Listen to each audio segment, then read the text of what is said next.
This complete and utter filth is one of the worst people I've ever researched. What he done to children is just despicable.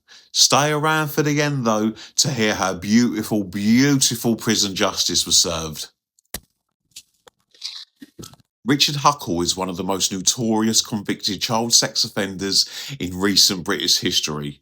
His crimes uncovered in 2014 and brought to trial in 2016 revealed a long and calculated pattern of abuse carried out mainly in Malaysia, where he posed as a devout Christian and English teacher. The case shocked the United Kingdom and the wider world, not only because of the number and vulnerability of his victims, but also because of the cold, methodical way in which he documented and boasted about his offences online. Born in Ashford in Kent in 1986, Huckle grew up in what appeared to be an ordinary middle-class environment.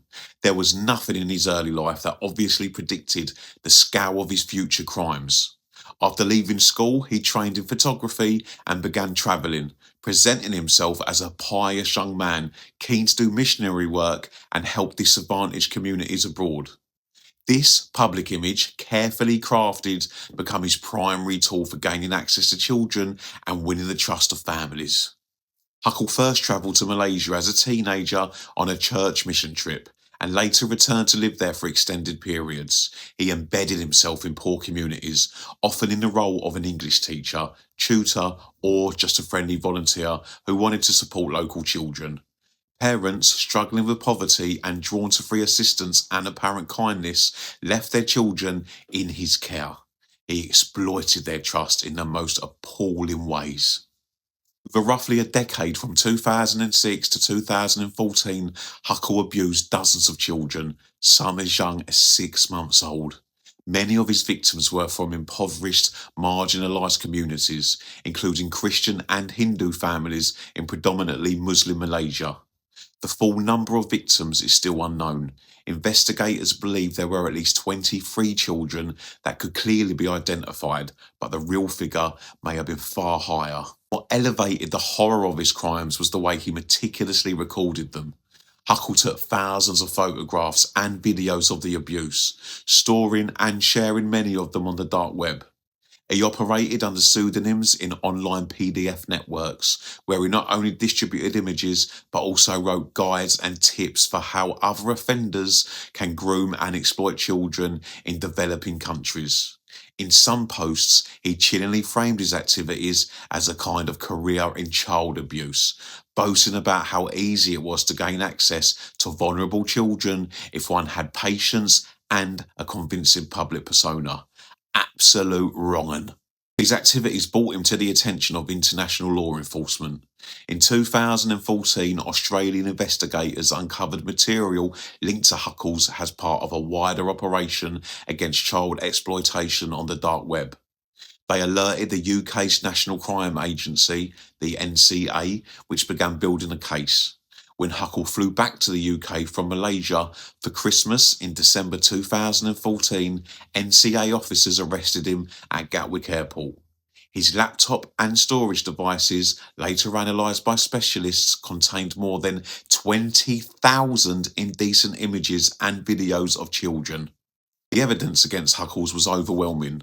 Among the digital files, police found detailed notes and diaries describing his offences, as well as scorecards where he rated the children he abused. Absolute scum.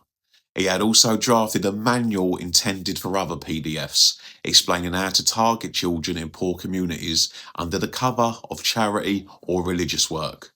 These documents revealed not a momentary lapse or isolated offence, but a sustained, deliberate campaign of exploitation. During sentencing, the judge emphasised the gravity and scale of the abuse.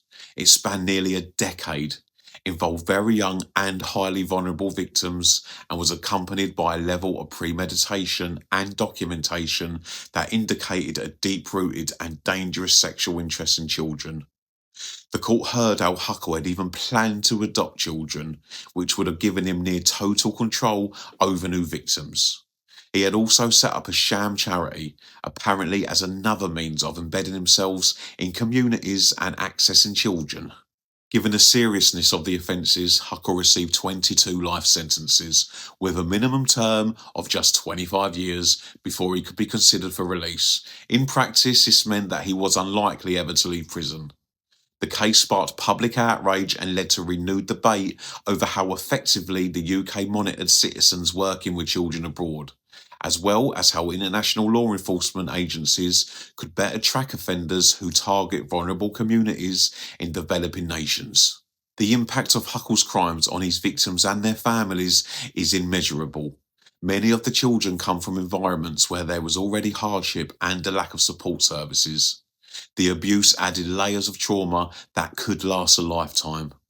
Organisations in Malaysia, along with international NGOs, called for more robust safeguarding in faith-based and charity work, better background checks on foreign volunteers, and greater education for communities about the risks posed by predatory individuals who present themselves as helpers.